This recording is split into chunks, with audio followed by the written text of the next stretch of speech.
This is Vincennes. Request permission to engage Boghammer Group. The service commander for the Gulf is on board his ship in Bahrain. Captain Richard McKenna has no hesitation in granting permission. The fact that the helicopter was shot at virtually required a response. Vincent, this is Gulf Sierra. Take Boghammer Group with guns. The rules of engagement at that juncture were quite clear, and so there was no question as to what was required at that juncture. I say again, take Boghammer Group with guns, over. Gulf Sierra, this is Vincennes. Opening fire with guns. Assumed hostile track 4456. Vincennes out. You can fire for effect.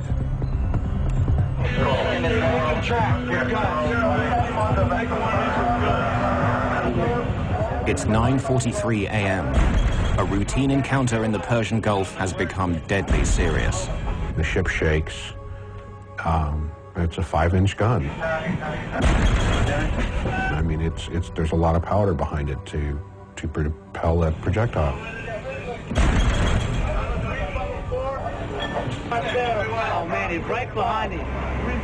This is the first time that the crew of the Vincennes have ever seen action. It's a 028 now. Combat was, that was the furthest thing probably from any of us. Even though we were a combat ship, it was one of those things. It's like it'll never happen to us, but yet it did. The gunboats are now shooting back, but their fire is falling well short. The Vincennes and the Montgomery take them on together. The battle is fast-moving with frequent changes of course. We were maneuvering rapidly because, in the first place, my desire was to keep them at arm's length, if you will. We were shifting targets as rapidly as we could, and Montgomery at the same time was directed to engage small craft, which she did. Verify me rounds to the train. The Vincennes and the Montgomery are now locked in a full-scale sea battle. Anything that approaches the U.S. ships will be assessed as a possible threat. Battery released, 10 rounds, weapons. Lieutenant Commander Scott Lustig is the officer responsible for alerting the captain to potential airborne threats. He's been tracking an aircraft that has suddenly changed course and is now heading towards the Vincennes. 4472, Iranian P-3, range 62 miles. The plane has been identified as an Iranian P-3 Orion, a long-range maritime surveillance aircraft. In a well-rehearsed procedure, the Vincennes warns the P-3 on a military frequency that he's being tracked. 270, this is United States Naval warship. Request you state your intentions.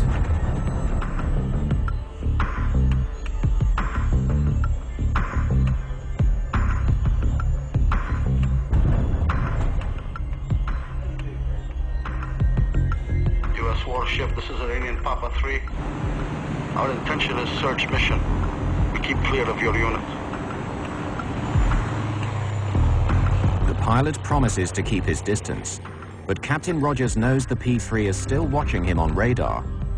He's concerned that it could call in an Iranian airstrike. This battle is becoming more dangerous by the minute.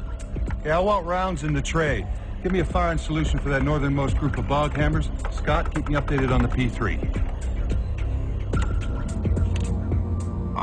Meanwhile, with all his passengers finally on board, Captain Rizayan is ready to depart. Confirm, taxi V5 is open.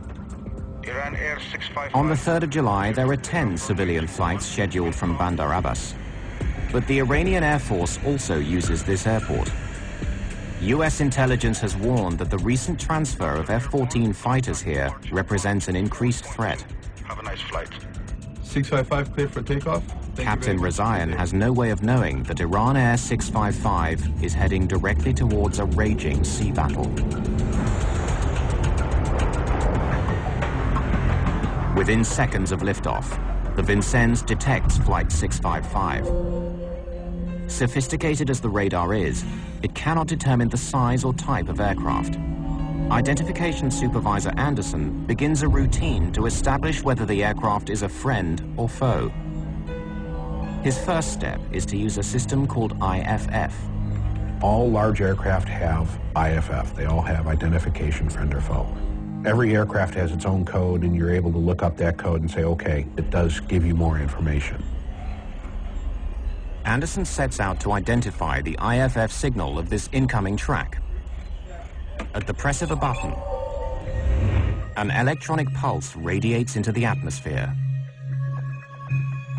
and aircraft transponders automatically bounce back an electronic reply, squawking the signature modes and codes that reveal whether the aircraft is a friend or foe. Modes 1, 2, and 4 indicate military aircraft. Iran Air 655 has squawked mode 3. Everybody has mode 3. So that alone doesn't identify a non-hostile aircraft. It could be civilian, it could be military. As a military aircraft could conceal its identity by squawking mode 3, Anderson's next step is to consult a commercial air schedule. He looks to see if there's a passenger flight due to depart from Bandar Abbas at this time. But he finds nothing. Unidentified Iranian aircraft on course 203, speed 303 knots, altitude 4,000 feet. This is United States. So the Vincennes now tries to contact the plane directly on a military distress frequency. 40 miles from you. You are approaching United States naval warship in international waters. Request you state your intentions. Over.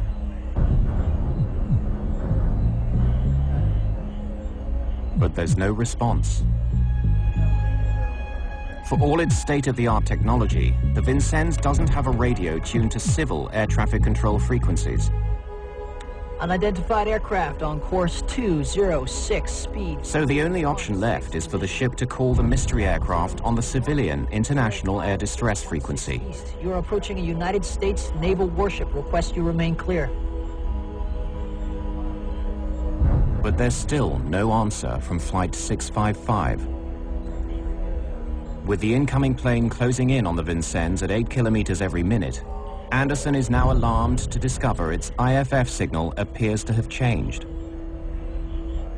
The plane is squawking both mode 3 and mode 2, 1100. When Anderson consults his code list, he makes a disturbing discovery. The 1100 suggests that this plane could be an Iranian F-14 fighter.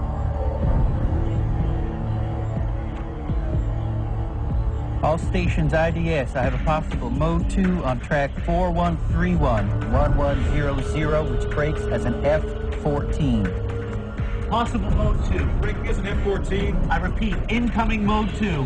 Anderson's words spread like wildfire throughout the CIC. The aircraft is now labeled as an F-14 fighter on the tactical displays in front of Captain Rogers. 48 kilometers away, the Airbus with its 290 passengers climbs out over the Persian Gulf. They have no idea that they've been misidentified and are flying into danger. An Iranian passenger jet heading for Dubai is unknowingly flying directly towards a US warship engaged in battle in the Strait of Hormuz.